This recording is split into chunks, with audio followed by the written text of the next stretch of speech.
Hola, ¿qué tal? Buenas tardes, ¿cómo están? Aquí estamos en los estudios de Comics Cop y Art Editorial.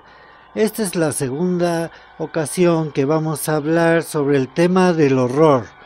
Estamos en el mes del Día de Muertos, a finales de octubre empieza el ambiente de Halloween, empezamos a ir los mexicanos a los panteones, a visitar a nuestros difuntos, hacemos comida, nos hacemos nuestras calaveritas y toda la costumbre que tenemos de festejar estos días del horror.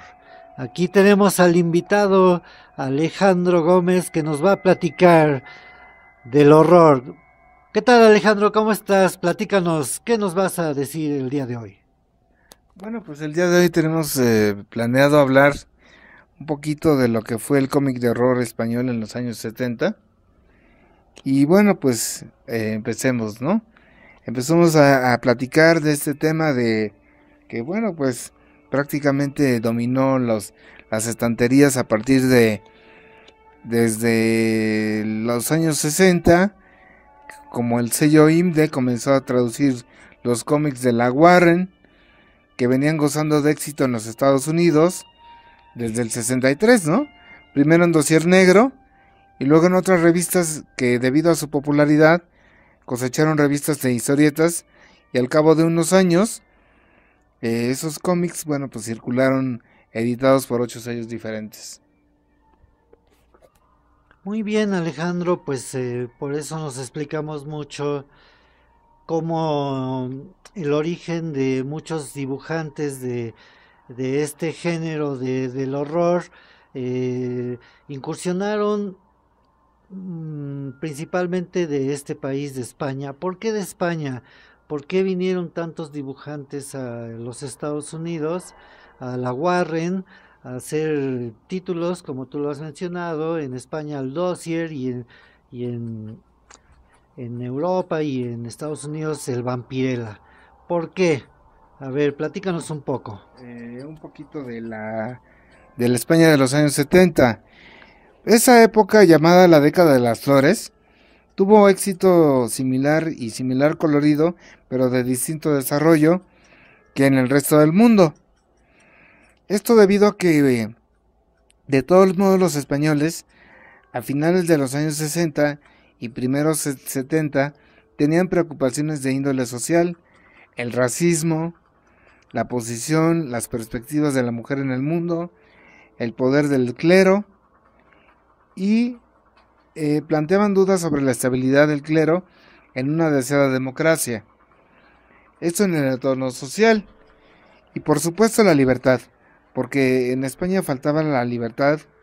Y no olvidemos que el 24 de enero del 22 de marzo del 69, el país vivió un estado de excepción decretado por el gobierno con el fin de defender la paz y para prevenir otro mayo francés, como advertiría el diario de España.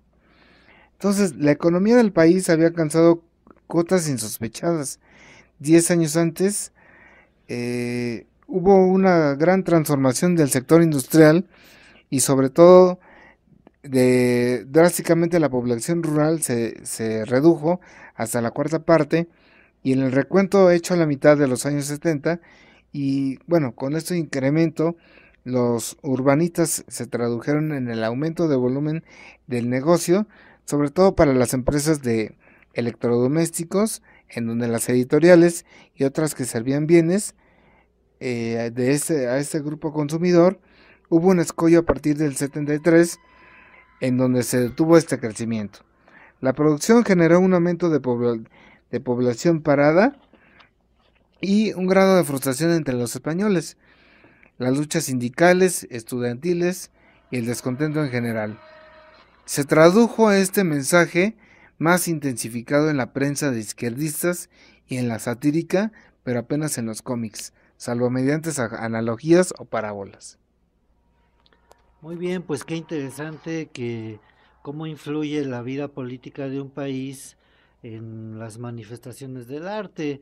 En este caso, pues vamos a hablar de lo que es la historieta en el género de horror, pues así como alusión a los días festivos de 1 de noviembre y 2 de noviembre. Aquí en México es el primero, el día de los difuntos, y el otro me parece que es el día de los difuntos inocentes, ¿verdad? Entonces, síguenos contando. Qué interesante que el franquismo Ujú. intervino mucho en ese oscurantismo social, Claro, y una vez que se acaba el franquismo se desprenden una serie de publicaciones ya más libres, entrando en este género tan mitificado. bueno. En los años 60, lo que sí debemos tener en cuenta es que había un nuevo interés por lo joven, lo cual había resultado evidente hasta esas fechas, no tanto por los ecos del mayo del 68, como por el hecho de que eran parte de la sociedad urbana en formación, sino que los jóvenes tenían razón en sus elecciones y decisiones y tenían mayor capacidad de decisión y de opinión. Fundamentalmente porque surge como grupo consumidor de productos dirigidos a su rango de edad. Y eso, bueno, obviamente exige mayor contraste y cruce de datos, por lo que es innegable de que sigan existiendo consumidores de cómics dirigidos a la infancia, que son adquiridos por sus progenitores, y que ahora medra el número de consumidores de revistas para adultos que compraban también los jóvenes. Y cómics con esta característica, pues no dejan de aparecer durante toda la primera mitad de los años 70, entre ellos los de horror. Este público, lector de consonancia con el incremento del grado de alfabetización de los españoles durante los primeros años 70, sobre todo a partir de la legislación sobre la escolarización obligatoria. Este porcentaje de analfabetos seguía siendo alto, pero no ayudó a la proliferación de publicaciones impresas.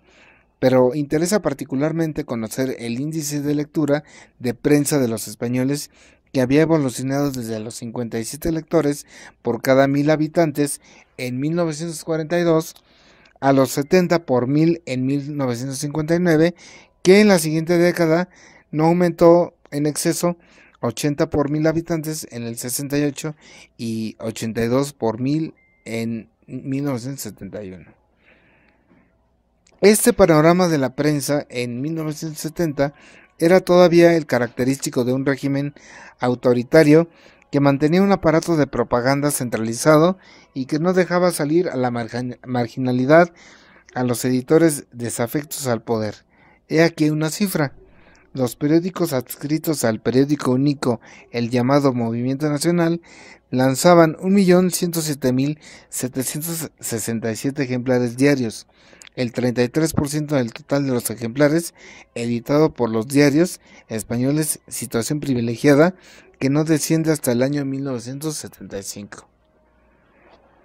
Estas empresas fundadoras y directoras de revistas y periódicos debían hallarse inscritos en registros oficiales controlados por el poder, y los mensajes de sus textos e ilustraciones continuaban obligados a no vulnerar la ética ni la salud, ni la moral cristiana o la seguridad del Estado.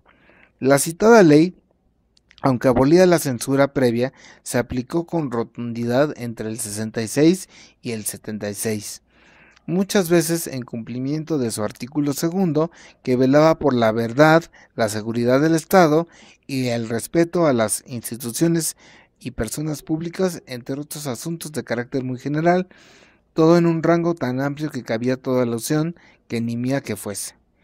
La lluvia de sanciones se explica en años tan tardíos del franquismo y el tardofranquismo, como se dio en llamar, por el mantenimiento de una lenta administración con ciertos puestos de poder que aún controlaban religiosamente todo lo que salía de una imprenta.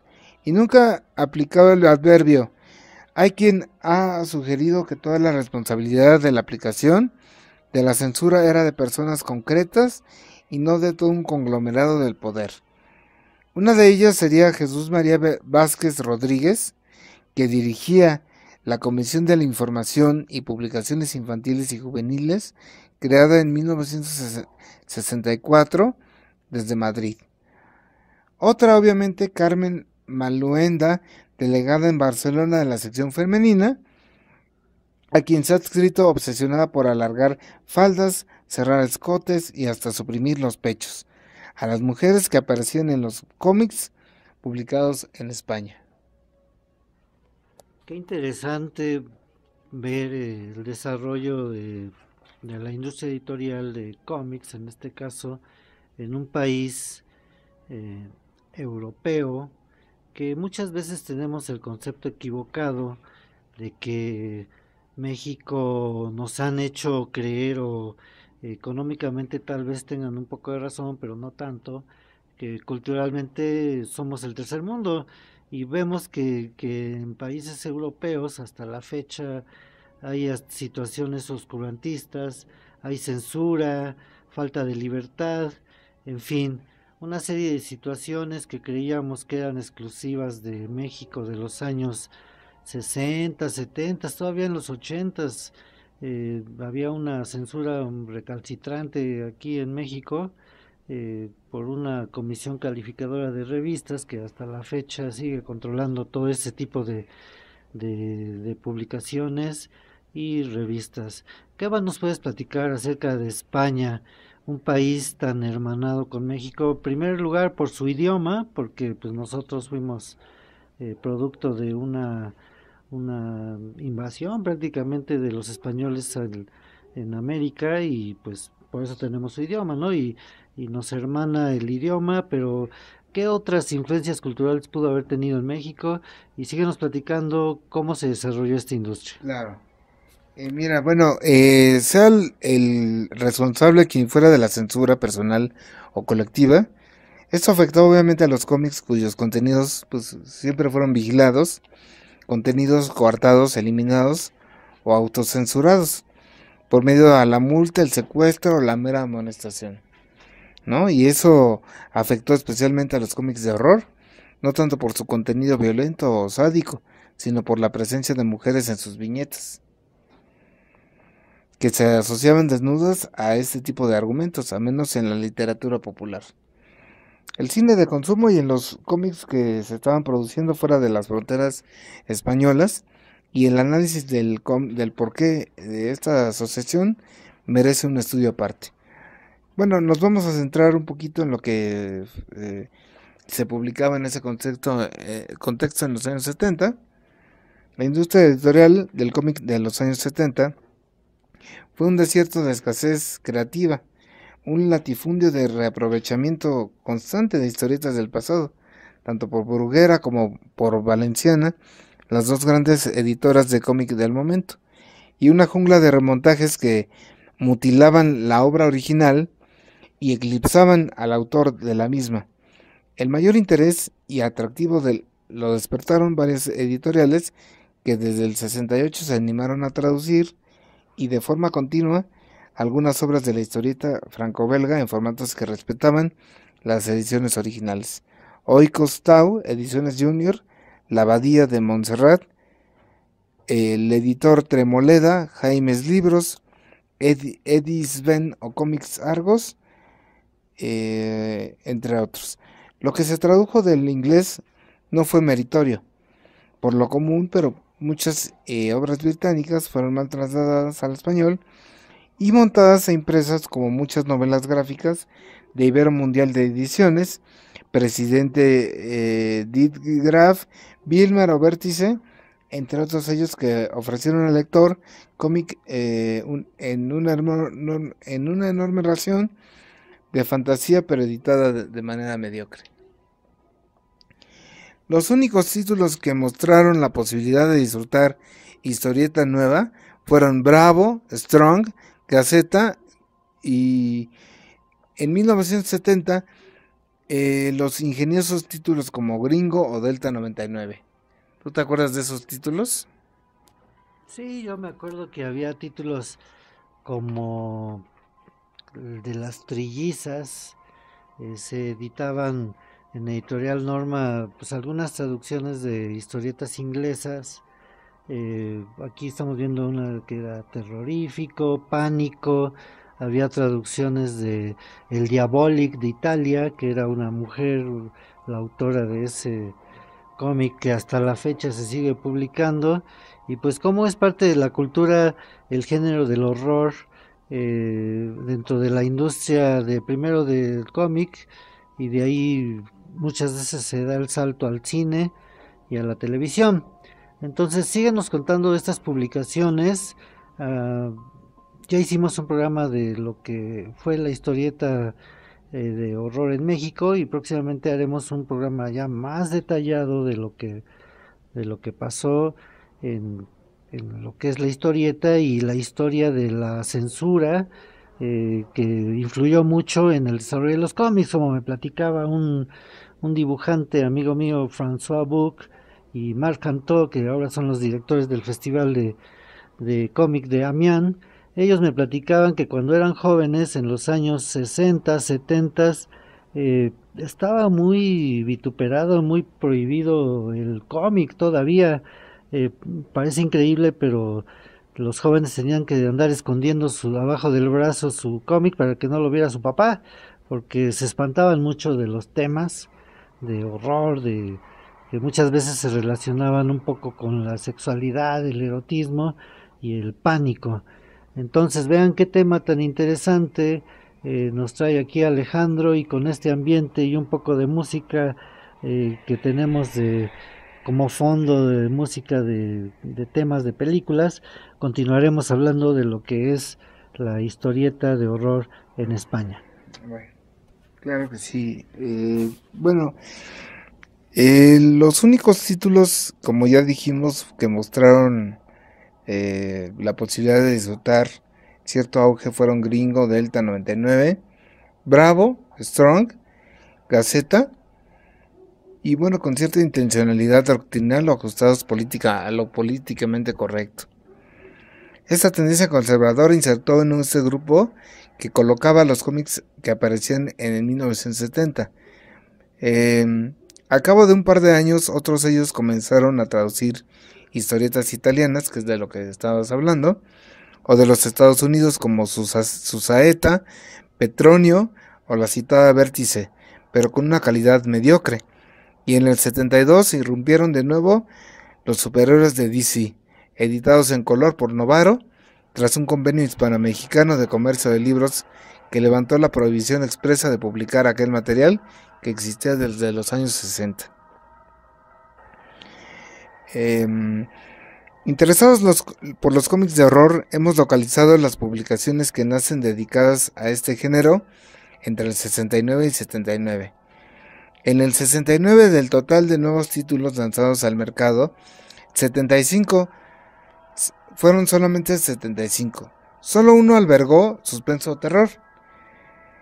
La adaptación televisiva de Los Invencibles de Némesis, editado por IMDe, y en el 70 salió Zico, editada por Plan, entre 79 títulos nuevos.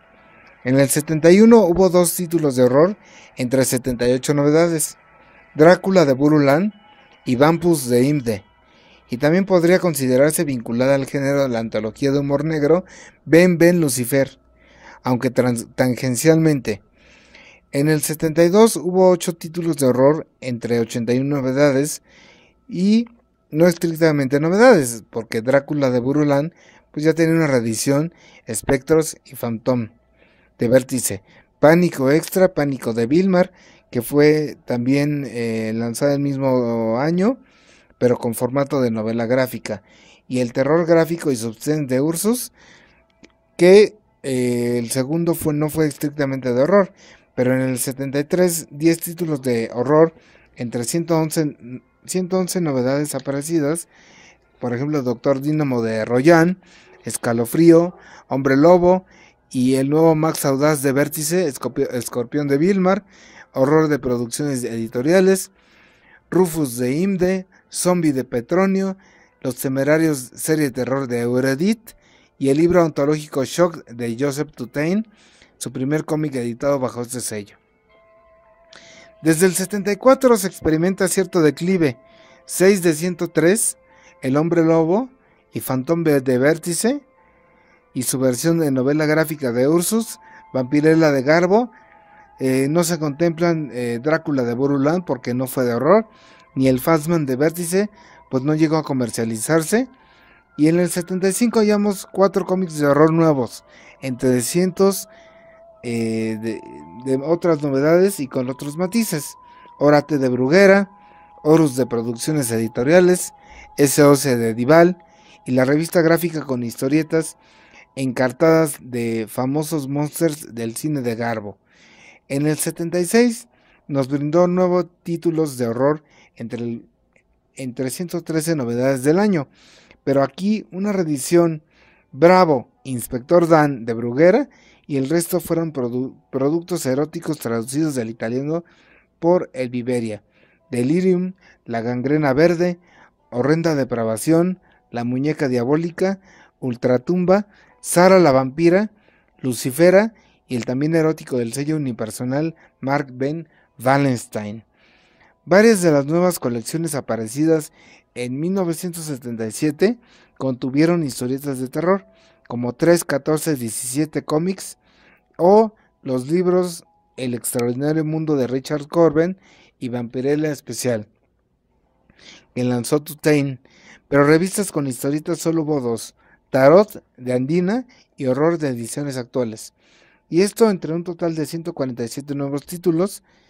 Y bueno, eso hay que resaltar que en 1978, año con 138 novedades, en el mercado de los cómics solamente un par contuvieron horror: Pánico de Vilmar y construido a veces con pedazos con otros cómics. 1984 de Totain, que era más bien una revista de ciencia ficción, aunque muy tintada por el horror en sus argumentos. Y bueno, para concluir, en el 79 llegó una nueva cabecera dedicada específica y claramente al horror, Creepy de Totain. Así es, esto ahora que escucho lo que nos estás comentando, lo relaciono mucho con algo que decía Donelli, uno de los editores más famosos de Italia en los años 70. Él comentaba en Lucca, en el Festival de Lucca, que el fenómeno que se dio en Europa, que a raíz de la importación de historietas norteamericanas de baja calidad, que primero tenían éxito en el underground y después se iban al mercado grande del público mayoritario, fueron prohibidas en Europa en los años 70, y de ahí nace el gran boom de la industria del band de cine en Francia, y el fumetti en Italia, que iba enfocado principalmente con personajes dirigidos hacia niños. Fue un resultado de todo este historial de historieta para adultos, cómic, band de cine en Francia, fumetti en Italia, y cómo se va separando la industria norteamericana de la europea. Y en los 60, 70 en Europa se desarrolla una industria totalmente diferente, con muchos personajes ya para, como en España, el Benito Sansón, el Super López, en Francia con los personajes de donde salen los Strumps, que son los famosísimos pitufos. También se vendía mucho en Italia el mismísimo Asterix. Bueno, pues es toda una historia de lo que es el desarrollo de la industria, tanto del el entretenimiento para adultos, y como de la prohibición de estos temas tan mitificados y tan prohibidos, se desprende una industria infantil. ¿Qué más nos puedes platicar acerca de lo que es el tema central de esta entrevista contigo, Alejandro, que es especialista en el horror? ¿Qué más nos platicas de qué más sucedió en esta industria en Europa? Claro que sí. Mira, aquí es interesante saber que la primera gráfica deja de entrever la presencia del horror entre los cómics españoles lanzados durante la década testimonial. 54 publicaciones con historietas de horror en 10 años, frente a 1190 títulos nuevos lanzados al mercado en ese periodo, no superando los 5 títulos de media por cada 108 publicaciones, que es la media de los lanzamientos nuevos por año. La gráfica porcentual indica claramente el periodo en el que los editores observaron mayor interés por ese género, 1972 y 1973.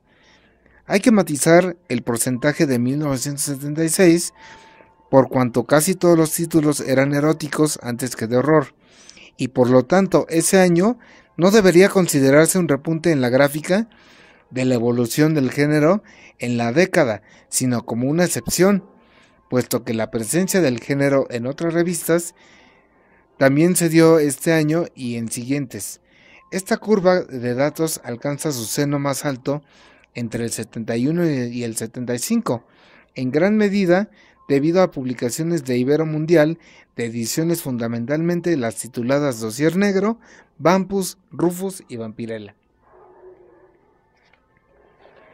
El sello IMDE fue uno de los primeros que se arriesgó a publicar horror en España, ya que desde el 68 con Dossier Negro y su apuesta por la traducción de historietas de Warren en los años 70, primero con Dossier Negro, luego en Vampus, Matarratos y Rufus, obtuvo buenos resultados. ¿No? También estuvo Dossier Negro cuando lo editaba Arman. Y bueno, él alguna vez llegó a comentar: siempre que necesites dinero para salir de un apuro, dibuja lo que quieras para el póster central de mis revistas. Lo traes y te pagaré el contado, a la hora que sea. Él de Arman decía esto. Y bueno, pues eso estuvo muy bien, ya que no pagaba mucho por aquellos pósters, pero era estupendo dibujar un monstruo a media tarde o a medianoche, cobrar a las 8 de la noche e ir directamente a cenar a un buen restaurante con varios amigos y pagar la cuenta. A mediados de los años 70, en plena transición, Arman se asoció con la editorial Garbo, donde se ocupó de la producción de un montón de revistas, como por ejemplo Muchas Gracias, Matarratos, Solomoto, etc. El 50% del contenido de estas revistas eran fotos de muchachas desnudas que suministraba Rafael Martínez como agente. A mediados de los años 70, la crisis arreciaba algunos pequeños sellos editores que fueron absorbidos por empresas mayores al no poder sostener el negocio que por sí mismos habían creado. Así ocurrió con Arman. Garbo adquirió las revistas de Ibero y poco después las de Ponche Ediciones, como Por Favor, que consiguieron trabajar como coordinadores de algunas de esas cabeceras preparadas para la prensa diaria, semanal y mensual. Y estas tuvieron una curva aleatoria paulatinamente en los 2 años siguientes, y en esa oleada de crisis afectó a todos los editores de revistas que de esa época, en los nuevos lanzamientos de horror, por ejemplo en el 72 o 63, de producciones editoriales de un sello derivado de Toray llamado Ursus, que es un sello unipersonal que duró demasiado en el kiosco, salvo que lo sobrepusieran gracias a las reediciones constantes en función del pago miserable que le daban a los autores. Así es, aquí encontramos algunas similitudes. Yo trabajé en Novedades Editores aquí en México en los años 80, ya un poco más adelante, pero aún se acostumbraba mucho esa cuestión de que podías entregar un número de páginas, incluso si que semanalmente, pero si tú querías cobrar algún dinero diario, podías ir diario y te hacían tu recibo y cobrabas diario. Y te ibas a un restaurante y al otro día regresabas y era una desorganización total. Parecía un mundo surrealista, que te ibas a tu casa, dibujabas y al otro día lo entregabas y cobrabas. Son sistemas editoriales antiguos que añoramos porque ahora ya no existen editoriales de ese tipo. Ahora casi la mayoría de editoriales son editoriales independientes, o tú haces tu propia revista, o son editoriales chicas que difícilmente te pagan para darte un recibo, pues te la hacen muy complicada. y ya no es como antes, ¿no? Esa era una época dorada para los dibujantes porque había demasiadas empresas y, y pues ha habido muchos cambios. Eh, ¿Qué más nos vas a platicar? Ya vamos ya encarrerados en este programa, eh, ya para hacer algunas conclusiones del desarrollo de este género, que es uno de los más socorridos en el entretenimiento para adultos. Como comentaba al principio Alejandro, cuando se van industrializando las sociedades, eh, la población se va desplazando a las ciudades y tienen más tiempo libre para distraerse, consumir libros, ya aparece la televisión, el cine, ahora los medios electrónicos, y el ser humano pues siempre tiene la necesidad de distraerse, de no solo los niños sino los adultos también buscamos una manera de entretenimiento en un mundo globalizado con una vorágine social llena de conflictos, y por eso buscamos tanto el entretenimiento. Continuamos con Alejandro. Bueno, pues aquí vamos a compartir unos puntos en común que tienen se puede resumir entre la historieta mexicana y la española, ¿no? Que bueno, pues ambas contaban con una formación académica en algunos casos, en escuelas de arte que no temían echar mano de posados y hasta resolvían de viñetas con carboncillo, ¿no? Con medio tono, en este caso en México, el uso de documentación fotográfica de personas y objetos, y de ahí un poco el sesgo hiperrealista de algunos trabajos como los de Velázquez o García. En México teníamos varios ejemplos en los que la fotografía era imponente para, bueno, tomar como ejemplo las modelos o, o de ahí partir para este género, ¿no? La adopción de algunas tendencias de los años 60, el ámbito de las bellas artes como el pop, el camp, el op art, o en el arte fotográfico, solicitado, solarizado, vaciado, como lo que pudieron arribar la atención psicológica de algunas viñetas. Transgresiones gráficas concretas de la historieta, heredadas de dos grandes, de Breche y de Battaglia, y que, bueno, pues que ellos perfeccionaron con la ruptura de masa, del negro al rayado, del manchado, del expresionismo al límite, del elipsis constante, de la composición arriesgada y de la secuenciación supeditada al diseño. De ahí que, bueno, estos autores se documentaron profusamente sobre la obra de ilustradores, de escenas románticas o de escenas de terror. La mayor parte de la obra que realizaban era de memoria, aunque en algunos casos artistas más que otros usaban documentación fotográfica, como ya lo mencionamos, como punto de partida. Luego lógicamente se sintetizaba, se extraía los modelos de vestuario, como toda revista francesa tipo Marie Claire o la inglesa Woman o las americanas Cosmopolitan, Colliers y otras del mundillo de Hollywood, ¿no? El estilo gráfico de los romances que el Reino Unido, de la fusión de los estilos de Jorge Longarón y Pepe González, lograron que el estilo de Alex Todd, reconocido por el mismo ilustrador Noel Sickles, que también ejerció en la historieta, influyendo a Milton Caniff y Frank Robbins. Por otro lado, González interpreta la obra de Stan Drake, Julieta y Eva Jones, y copiaba a su estilo el personaje de Eva Jones para crear su modelo femenino en las historietas de romances.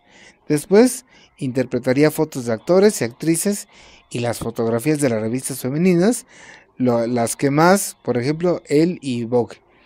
Las técnicas de Longarón y la gracia de González crearon el estilo de romance que posteriormente seguimos más o menos con gracia y pocas variantes de Stan Drake.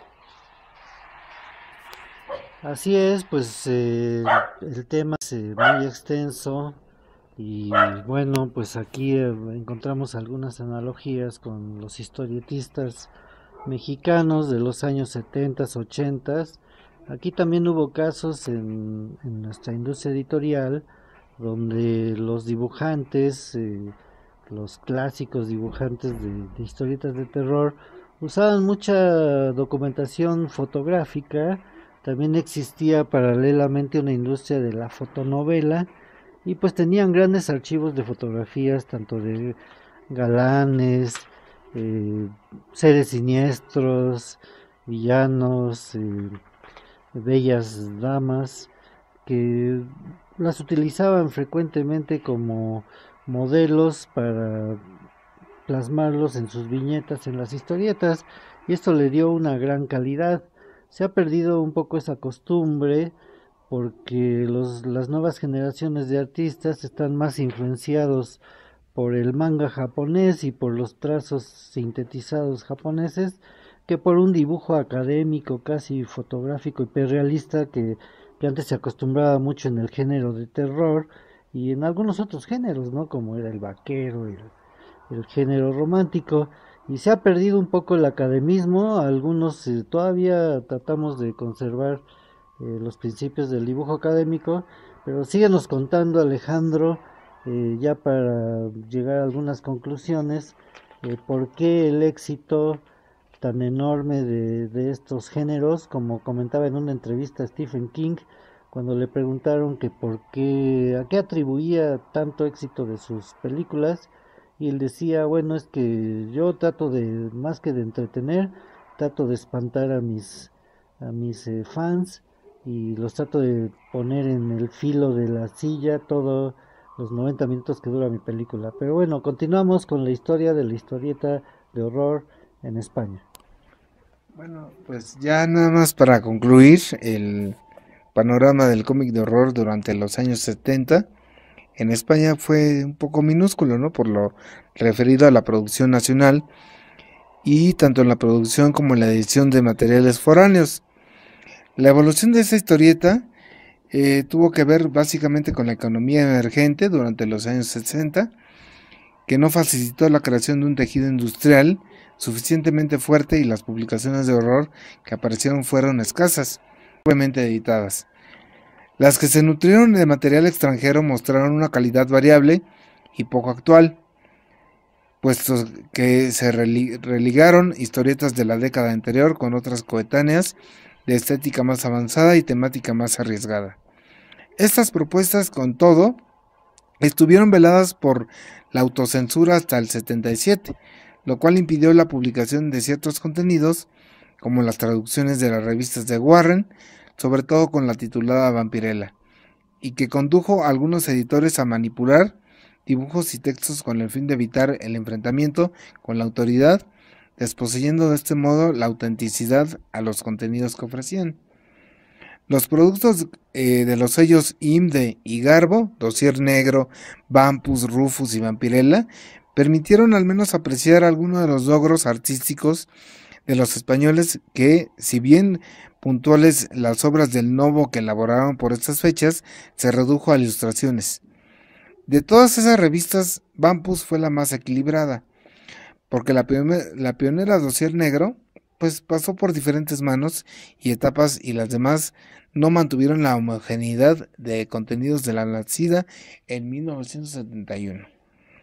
La oferta de horror en publicaciones de la competencia Plan, Vilmar, Ursus, Petronio, Bruguera, Vértice se distanciaron bien artísticamente, y puesto que ofrecían historietas de calidad menor, elaboradas por autores más jóvenes y menos experimentados, bien porque las historietas trataron sobre temas ya muy trillados, y además estas publicaciones que aparecieron al calor de los éxitos de Arman fueron en muchos casos imitaciones, con Maroto como reclamo en muchas de ellas, y con algunos autores emulando estilos y técnicas de los dibujantes de la llamada Spanish Invasion.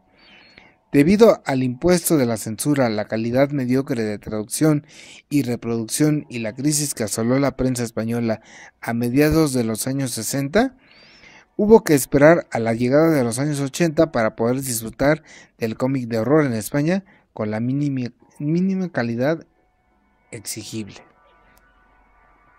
Sí, ese es un fenómeno similar que ya trataremos en próximos programas de lo que fue el horror en la industria del entretenimiento en Estados Unidos, que es una de las industrias más fuertes que ha habido, por lo cual pues estamos tratando de darle un contenido interesante a estos programas, pues para que todos los seguidores de nuestras podcasts, de nuestras grabaciones, pues se sigan interesando en el maravilloso mundo del entretenimiento, de las historietas, cómo surgió desde finales del siglo pasado, eh, con publicaciones pulp que venían de los escritores, de los primeros escritores que iniciaron las novelas rápidas, consumibles, que salían episodio tras episodio cada semana, que primero eran sin ilustraciones, después algunos editores comenzaron a hacer sus portadas en dibujo, luego ya empezaron a ilustrar y de ahí sale lo que es el cómic y toda la industria que se desarrolló durante el siglo XX y continúa en el siglo XXI, masiva, popular, pero no por eso deja de tener mucha calidad, no siempre una calidad literaria, pero sí una calidad de entretenimiento. Entonces, pues parece que por hoy estamos terminando este tema. Si tienes alguna cuestión para concluir, pues yo ya empiezo aquí a medio despedirme. Bueno, pasamos con Alejandro. Pues ya nada más para finalizar, el próximo programa de nuestras emisiones dedicadas al cómic de horror será dedicada al cómic estadounidense y su influencia en la literatura, cómo la influencia de la literatura pulp tuvo que ver con la invasión del cómic norteamericano para generar ese cómic de terror. Y bueno, pues posteriormente hablaremos también del cómic brasileño, de los cuadrinos de terror y del manga de horror también. Y por qué, bueno, una reflexión al finalizar de esta serie de programas de los cómics de horror en la actualidad. Pues bien, eso ha sido todo. Si nos despedimos de este programa, estén pendientes del siguiente porque también estará igual lleno de referencias y de mucha calidad. Muchas gracias por escucharnos y hasta la próxima.